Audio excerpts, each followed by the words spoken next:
نور تجلی اور ابر کرم، یہ دونوں ان کی مثنویاں ہیں، موسٹ امپورٹنٹ ہیں۔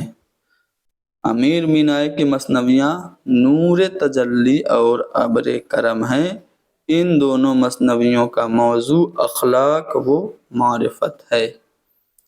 امیر مینائی نے نماز کے اسرار، زاد المعاد اور خیابان آفرینش جیسی اہم تصانیف بھی لکھی۔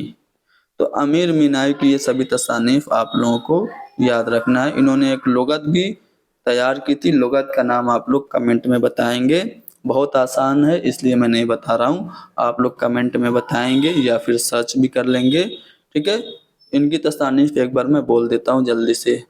سرمہ بصیرت، بہار ہند، غیرت بہار، میرت الغیب، گوہر انتخاب، صنم خانہ عشق، محامد خاتم النبیین، ذکر شہ انبیاء، صبح ازل، شام ابد، لیلۃ القدر، نور تجلی، ابر کرم اور خیابان آفرینش، یہ سب تصانیف آپ لوگوں کو یاد رکھنا ہے۔ امیر مینائی غزل اور نعتیہ قصیدہ دونوں کے لیے جانے جاتے ہیں۔ امیر مینائی کے نعتیہ قصیدوں پر اظہار خیال کرتے ہوئے محمود الہی کیا لکھتے ہیں؟ اچھا، محمود الہی کی قصیدے سے متعلق ایک کتاب ہے، جب ہم نے قصیدہ کا فن پڑھا تھا تو اس وقت آپ کو بتایا تھا۔ کمنٹ میں یہ پوائنٹ بھی آپ لکھیں گے کہ محمود الہی کی قصیدہ سے متعلق جو کتاب ہے اس کا کیا نام ہے۔ تو محمود الہی کیا لکھتے ہیں کہ ان کی یا ان کی، کن کی؟ امیر مینائی کی۔ امیر مینائی کی سب سے بڑی خصوصیت یہ ہے کہ وہ علمی اور فنی بے راہ روی سے بہت دور رہتے ہیں۔ ان کی زبان میں بڑا رکھ رکھاؤ اور سنجیدگی ہے، ان کے تخیل میں پیچیدگی نہیں ہے اور ان کے استعارے عام ہیں۔ یہ امیر مینائی کے بارے میں لکھ رہے ہیں محمود الہی۔ حکیم عبدالحی لکھتے ہیں کہ وہ مسلم الثبوت استاد تھے۔ کلام کا زور مضمون کی نزاکت سے دست و گریباں ہے، بندش کی چستی اور تراکیب کی درستی سے لفظوں کی خوبصورتی پہلو بہ پہلو جوڑتے ہیں۔ یہ پوائنٹ یاد رکھیے گا۔ نازک خیالات اور بلند مضامین اس طرح باندھتے ہیں کہ باریک نقاشی پر فصاحت آئینہ کا کام دیتی ہے، ٹھیک ہے۔ تو یہ پوائنٹ بھی یاد رکھیے گا۔ حکیم عبدالحی نے گلرانہ میں یہ بات لکھی۔ امیر مینائی کے بہت سارے اشعار آپ لوگوں نے سنے ہوں گے، ایک تو شروع میں نے آپ کو بتا دیا، ٹھیک ہے۔ ایک شعر آپ اکثر سنتے ہوں گے کہ ہوئے نامور بے نشاں کیسے کیسے، زمیں کھا گئی آسماں کیسے کیسے۔ تو یہ جو شعر ہے امیر مینائی کا ہے۔ کیسے کیسے ردیف پر ایک غزل خواجہ حیدر علی آتش کی بھی ہے، کنفیوز مت ہوئیے گا۔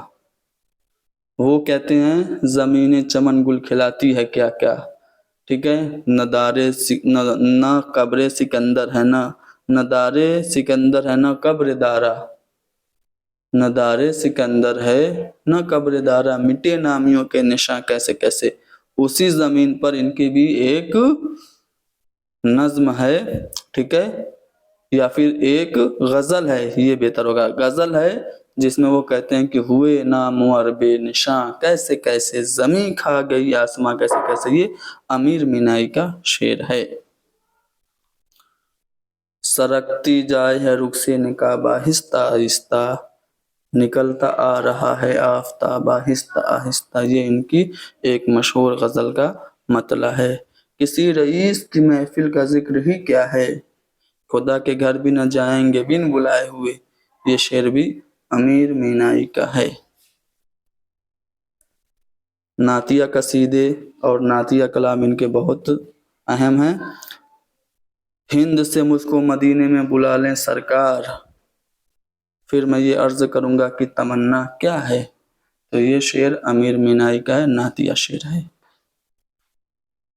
یاد جب مجھ کو مدینے کی فضا آتی ہے، سانس لیتا ہوں تو جنت کی ہوا آتی ہے، یہ شعر بھی امیر مینائی کا ہے۔ اب امیر مینائی کے ہی شاگرد تھے محسن کاکوروی۔ اب محسن کاکوروی کے بارے میں ہم آپ کو کچھ اہم باتیں بتائیں گے، ٹھیک ہے، اور کچھ اہم باتیں آپ سے پوچھیں گے بھی۔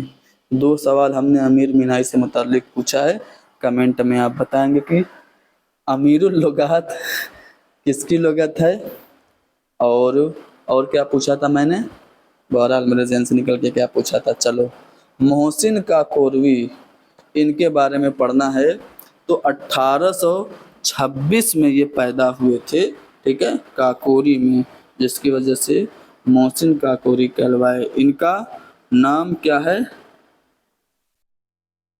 ان کا نام جو ہے وہ محمد حسن ہے۔ محسن کاکوری کا نام یہاں پہ لکھنا میں بھول گیا، محمد حسن ان کا نام ہے۔ اور ان کا تاریخی نام کئی بار پوچھا جا چکا ہے۔ محسن کاکوری کا تاریخی نام منظور الہی ہے، ٹھیک ہے، محسن کاکوری کا تاریخی نام منظور الہی ہے۔ 1826 میں کاکوری میں پیدا ہوئے۔ والد کا نام حسن بخش تھا، اور حسن بخش یعنی ان کے والد ایک شاعر اور باکمال مصنف تھے۔ ان کے والد کی ایک کتاب ہے تفریح الاذکیاء فی احوال الانبیاء، ٹھیک ہے، یہ کتاب ہے جو حضرت آدم سے لے کے ہمارے نبی محمد مصطفیٰ صلی اللہ علیہ وآلہ وسلم تک کے حالات اس کتاب میں ہیں۔ محسن کاکوروی کی پرورش ان کے دادا حسین بخش نے کی تھی، ٹھیک ہے، اور ابتدائی تعلیم بھی انہوں نے ہی دی تھی۔ جب حسین بخش کی وفات ہو گئی تو پھر محسن کاکوروی اپنے والد مولوی عبد الرحیم کے پاس آئے اور ان سے تحصیل علم کیا، اور اس کے بعد انگریزی تعلیم بھی انہوں نے حاصل کی۔ ہائی کورٹ میں وکالت کا امتحان دے کر کامیاب ہوئے، اور آگرہ میں عدالتی کاموں میں بھی مصروف رہے، ٹھیک ہے۔ ان کی الفاظ کی شان و شوکت، تخیل کی بلند پروازی، بندش کی چستی، بیان میں شگفتگی، ندرت مضمون، مبالغہ آرائی، ہندوستانی تہذیب کی عکاسی، معنی آفرینی، جوش بیان، تسلسل اور روانی، یہ سب محسن کاکوروی کی قصیدہ کے امتیاز اور خصوصیت ہے، ٹھیک ہے۔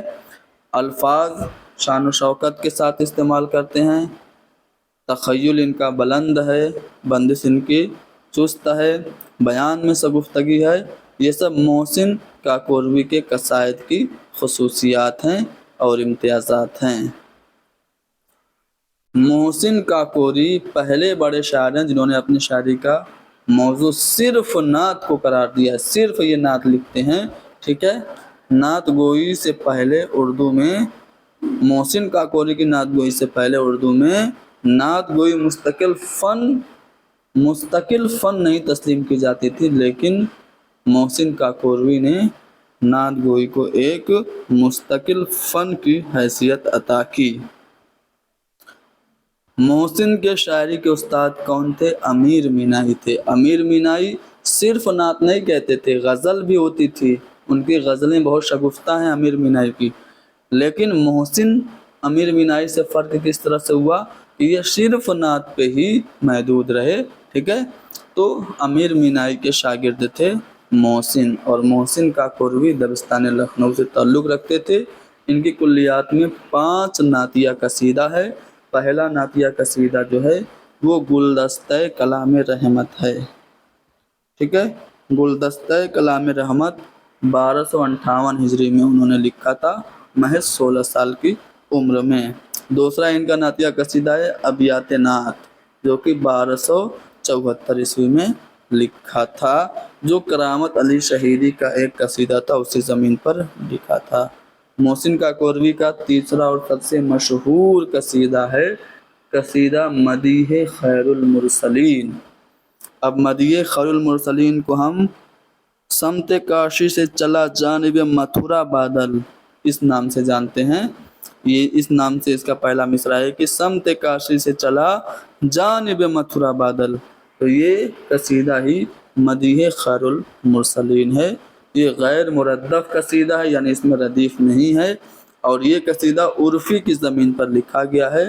اردو میں یہ قصیدہ شاہکار کی حیثیت رکھتا ہے۔ اس میں ہندوستانی اساطیر، ہندو روایات، صنمیات، عقائد، ہندو مذہب، ہندوستانی تہذیب اور دیگر تلمیحات کا ذکر ہے۔ یہ پوائنٹ اس طرح سے بھی پوچھ سکتا ہے کہ کن کے قصیدوں میں آپ کو ہندوستانی اساطیر و ہندو روایات دیکھنے کو ملتی ہیں، تو وہ محسن کاکوروی ہیں۔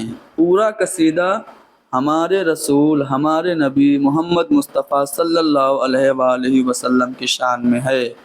اردو، عربی، فارسی اور سنسکرت کا حسین امتزاج ہے یہ قصیدہ۔ سمت کاشی سے چلا جانب متھرا بادل، برق کے کادے پہ لاتی ہے صبا گنگا جل، گھر میں اشنان کریں سرو کدانے گوکل، جا کے جمنا پہ نہاتا ہے، اب نہاتا بھی ہے ایک طول عمل۔ تو یہ قصیدہ کے 2 اشعار میں نے پڑھ دیے۔ اسی قصیدہ کو قصیدہ مدیح خیر المرسلین کے نام سے جانا جاتا ہے۔ ان کا چوتھا قصیدہ نظم دل افروز ہے 1318 ہجری میں، اور 5واں قصیدہ انیس آخرت ہے۔ ٹھیک ہے، تو یہ ان کے 5 قصیدے ہیں۔ ٹھیک ہے، اب مثنویوں کی بات کرتے ہیں۔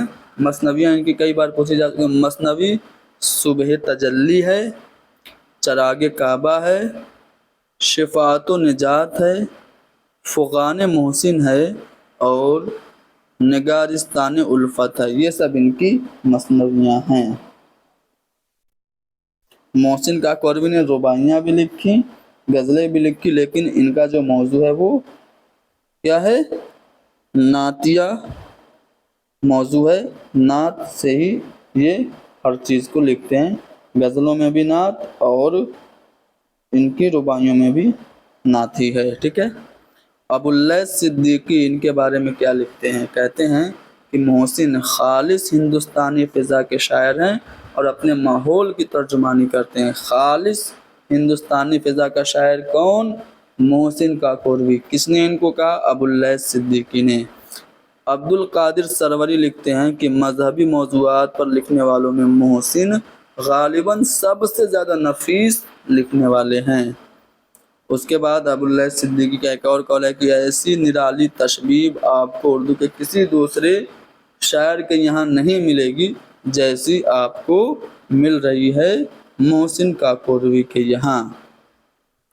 انہوں نے یعنی محسن نے سرزمین نعت میں اپنی جدت پسندی سے رنگ برنگ کے پھولوں کا ایک گلزار بنا دیا۔ یہ ابواللیث صدیقی کا قول ہے۔ محمود الہی، ہاں محمود الہی کی تصنیف میں نے آپ سے پوچھی تھی، پھر سے آ گیا۔ محمود الہی کی آپ تصنیف کمنٹ میں لکھیں گے۔ محسن کی شاعرانہ قوتیں ان کی مثنویوں میں کھل کر سامنے آ جاتی ہیں۔ چراغ کعبہ اور صبح تجلی ان کی شاعرانہ آرٹ کا بہترین نمونہ ہے۔ چراغ کعبہ اور صبح تجلی یہ دونوں محسن کاکوروی کی مثنویاں ہیں۔ ٹھیک ہے۔